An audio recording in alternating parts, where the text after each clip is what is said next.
When I was growing up, one of the questions that I remember asking my father was the following.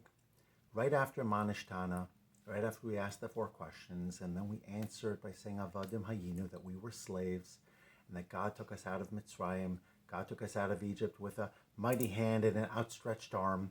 We then say, well, if God didn't do it, and God not taken us out of Mitzrayim at that time, then we and our children and our children's children would still be slaves to Pharaoh in Mitzrayim.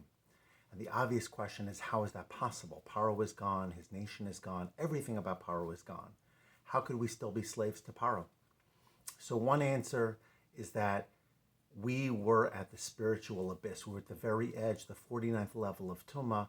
We could not survive spiritually without an infusion of freedom and a reconnection to God. And so had Hashem not taken us out of Mitzrayim at that moment, we would have been lost. But unfortunately, we see the effects of assimilation. We see that when people are not connected, that over time that connection becomes weaker and weaker, and eventually it disappears completely. So that's answer number 1. And that's the answer that I was always given. And for the most part, it resonated with me because it does make sense, right? If we're not connected, we could disappear. And that's where the Jews were holding. But I saw a second explanation, a fascinating one that I'd like to share with you. And that puts the emphasis on God. And we say that if Hashem wouldn't have taken us out of Mitzrayim, as opposed to Pharaoh, meaning to say that if Pharaoh would have had a role, if Pharaoh would have had the ability to contribute on some level to our exodus, we would still be slaves to him because we would owe him a debt of gratitude. We would owe him something for being part of our solution, though he was really the problem. He was the reason why we were slaves, and even though he would be the redeemer on some level, that would be enough for us to have permanent and eternal indebtedness to Pharaoh. And that's something we don't want, because we don't want to have any connection to Pharaoh, certainly not as it relates to this most fundamental and foundational moment in Jewish history, the Exodus. It should all be about Hashem and our connection with him. And that's why we say that we would still be slaves to Pharaoh on some level had Pharaoh been part of our Exodus.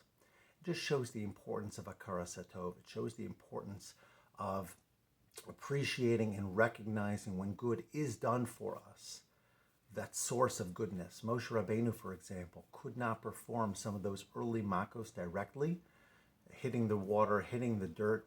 Aaron had to do it because Moshe had benefited. And these were inanimate objects. If I have to appreciate water, if I have to appreciate dirt, imagine how much I have to appreciate a person, somebody who's my beneficiary, and certainly to appreciate God.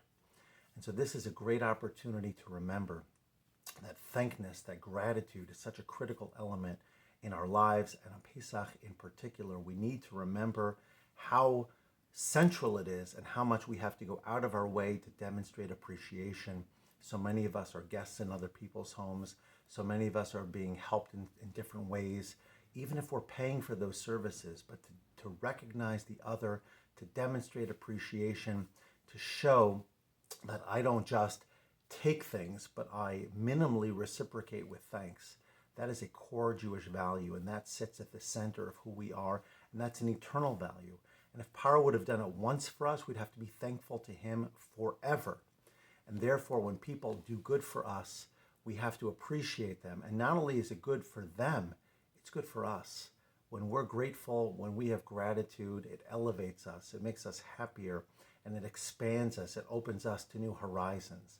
And that is my message for Pesach, that it should be a time of redemption, not only physical redemption as well as spiritual redemption. We wait for the days of Mashiach very, very soon, but it should be a time of personal redemption as well, getting rid of the chametz, recognizing our true identity as people and as Jews, and to be able to demonstrate consistent gratitude for all of the goodness in our lives. And with that, I want to wish you a Chag Kosher v'Sameach. It should be a kosher, a happy, and a healthy Yom Tiv, a time of geula, of redemption on so many levels, and of course, a time of deep gratitude.